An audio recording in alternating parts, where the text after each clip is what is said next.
Amigos, the World War, the only thing that brings the world together besides football, the Olympics, and the hate for Donald Trump. This week, the threat of a third world war has become the exploding diarrhea after the Chipotle of news. We are facing a third world war against humanity, and this is what brings us all together. Seems like a World War III is about to start, or is already started. World War is upon us.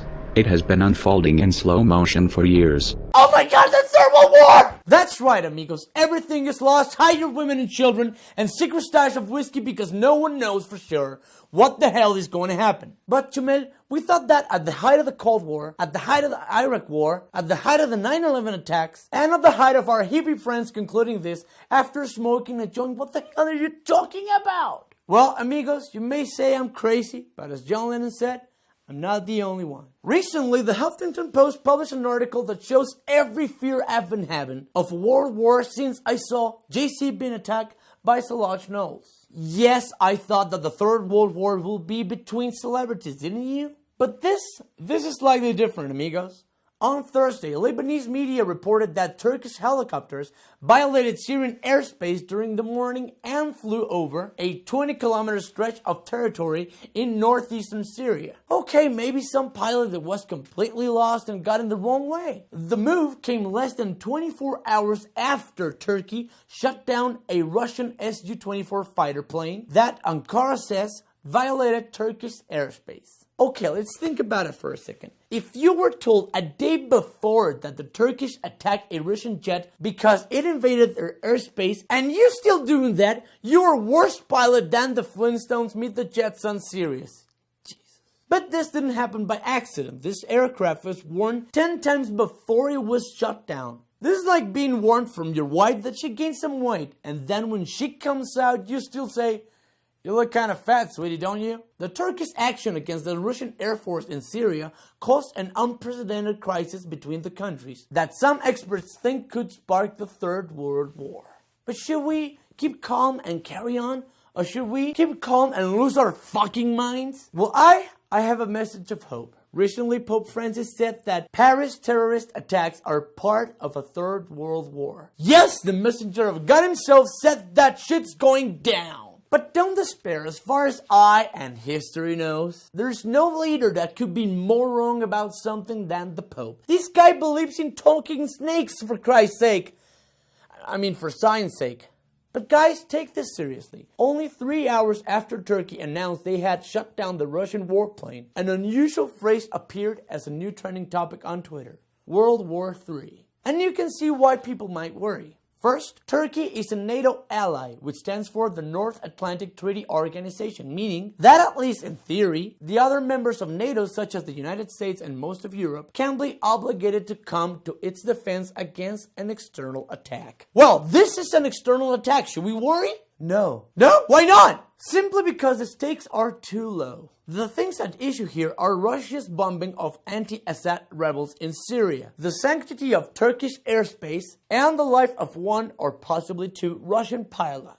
But Turkey cares an awful lot about its airspace and about what happens in Syria. But Russia doesn't care enough about those things to risk a major war. And neither do the leading members of NATO, which largely decide how NATO responds. But I want to worry. Well, go fuck yourself. There is no such danger on the Turkish-Syria border. Russia has zero reason to believe that Turkey is about to invade it. And if they did, they sure wouldn't do it by marching south into Syria. Because marching into South Syria is like going to a sure death, and only hobbits do that. NATO has no reason to believe that Russia is considering an invasion or a Ukraine-style hybrid war in Turkey. So neither side has any reason to see this as anything but an isolated incident, just as our love for MGMT. God, what were we thinking? Even if Moscow or Washington did want to escalate here, which they don't, neither has the capability. The number of Russian forces located in or near Syria is quite small. Way too small to provoke intentionally or unintentionally any kind of major conflict. It's like when you talk to hot girls that does CrossFit. You just can't pretend you care. No one does, so quit talking about it. But a nuclear conflict with Russia is likelier than you think. Because these reasons. There's a low nuclear threshold now that didn't exist during the Cold War. Today's tensions are far more similar to the period before World War I. That kind of misperception situation is definitely possible. And that's how wars start. And because there's a shitload of possibilities. The Ukraine scenario, the Baltic scenario, and the theory that Putin is trying to break NATO. So, in case you were wondering that this Pulso is gonna be helpful, let me stop you right there. This is not the place. But instead, El Pulso will help you find shelter if everyone loses their shit and decide to go to war. This is why I give you the top 3 cities you can go in case of everyone losing their shit and we're going to World War III. Number 3, Switzerland. Switzerland's long history of neutrality and its tucked-away location among the valleys of the Alps will make a safe bet. The only thing is the bordering countries because you have Germany, France, and Italy, and God knows they love world wars just as much as Michael Bay loves to shred our favorite cartoons and turn them into shitty movies. Stop the fuck out! Number 2, Bhutan. Yes, it sounds like the most boring country in the world, and it is. Bhutan is landlocked in the Himalaya Mountains, and it's one of the most isolated nations in the world. It also showcases one of the most stable balances in the world between modernization and retention of Asian culture. Which is a different way to say that there's no Wi-Fi, therefore there's no porn, therefore I just don't want to go.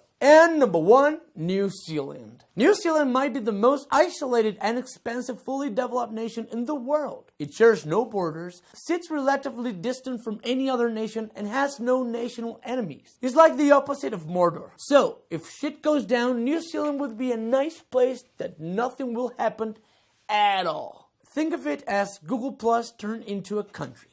Nothing's gonna happen there.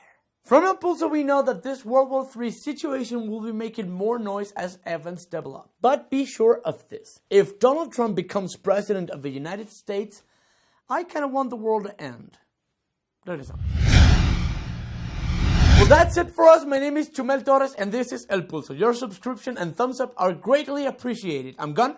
But before I go, I would like to remind you, like every week, los amo, estupids. Thanks for watching.